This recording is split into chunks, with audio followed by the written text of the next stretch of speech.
สุดท้ายบางคนยังไงก็ต้องทำตามเทศนาวิดีโอมันนี่คือเชียร์ iPhone 13 Pro ประตูยังบางคนนะ13 Pro นี่คือมีปัญหาจบ iCloud จังคือบานโยกมาดอได้บางไอทีสไลด์ให้นำไปធ្វើការបែកផាសប៉ុន្តែ15 Pro Max នេះគឺជារបស់ CX ឬក៏យើងហៅថាម៉ាស៊ីនចេញពីប្រទេសចិនណាបាទអញ្ចឹងវា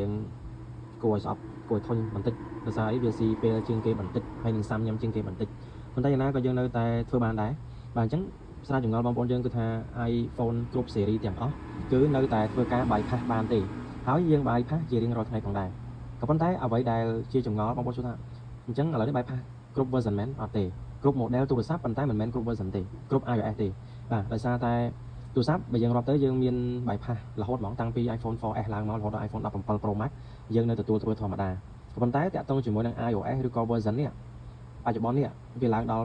26.2 ដែលជា version ឬក៏ iOS ដែលមិនទាន់អាចធ្វើការបែកផាសបានដោយ tool ដល់ទេបច្ចុប្បន្នបន្ទាប់ពី 26.2 ឡើងដល់ 26.2.1 26.2 beta ហើយកំពុងតែបន្តអភិវឌ្ឍនៅលើ 26.3 ផងដែរ beta អញ្ចឹងដោយតែខ្ញុំបានធ្លាប់បង្ហាញប្រាប់បងប្អូនថា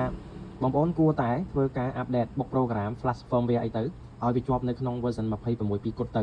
ដើម្បីអ្វីព្រោះមួយរយៈទៀតក្រែង low បាទអាចធ្វើការបែកផាសបានដោយ tool អញ្ចឹងបងប្អូនដែលមានទូរស័ព្ទជាប់កូដដៃចេញ unavailable មិនអាចធ្វើការដោះ screen បានអញ្ចឹងបងប្អូនត្រូវតែធ្វើការរាយទូរស័ព្ទហ្នឹងបាទភាសាខ្មែរថាបុក program ទូរស័ព្ទហ្នឹងឲ្យវាឡើង version ឬក៏ផ្ដាច់កូដដៃឲ្យវានៅជាប់ត្រឹម iOS ឬក៏ version 26.2 គត់បាទដើម្បីយើងត្រៀមក្នុងការបែកផាសបើសិនបើមានបាទអញ្ចឹងទេបើសិនជាបងប្អូនគាត់ថាឥឡូវអត់តន់ចង់បុកទេចាំពេលមានធូលចាំបុកក៏អាចដែរដោយសារឧទាហរណ៍ថាក្នុងកំឡុងពេលកន្លះខែខាងមុខ version 26.3ចេញមក official 26.2 គត់នេះត្រូវបានគេបិទហើយអានសាញអញ្ចឹងបងប្អូនមិនអាចបុកផ្ដាច់កូដឬក៏ឡើងឲ្យត្រឹមតែ 26.2 បានទេត្រូវតែឡើងដល់ 26.1 ឬក៏ 26.2 ឬក៏ 26.3 អញ្ចឹងហើយដល់ពេលយើងឡើងផុតពី 26.2 ឧទាហរណ៍ថា tool វាបែកផាសត្រឹមតែ 26.2 អញ្ចឹងបងប្អូនផុតអា 26.2 បាត់ទៅហើយអញ្ចឹងជាមូលហេតុដែលបងប្អូនមិនអាចធ្វើការបែកផាសនៅក្នុងចំនួនថ្មីៗបន្តទៀតទេមានតែរងចាំ tool ដែលគេ update support ជាមួយនឹង iOS ដែលបងប្អូនឡើងទៅកាន់ចំនួនច្រើនហើយបាទអញ្ចឹងមានតែប៉ុណ្្នឹងទេបាទជូនដំណឹងដល់បងប្អូនឥឡូវនេះ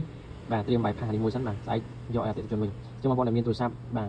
មិនទាន់អាចជាងមក program ទូរស័ព្ទមិនទាន់ update version ហើយចេញមកក្នុងទម្រង់បែបនេះដែលខ្ញុំបង្ហាញនេះវាចេញ hello screen បែបហ្នឹងបាទសូមតាក់ទងមកធ្វើការបែកផាសបានតម្លៃនៅដកដែលមានសេវាដល់ទីតាំងមានសេវាតាមអនឡាញមកដល់ជួបផ្ទាល់ក៏បាន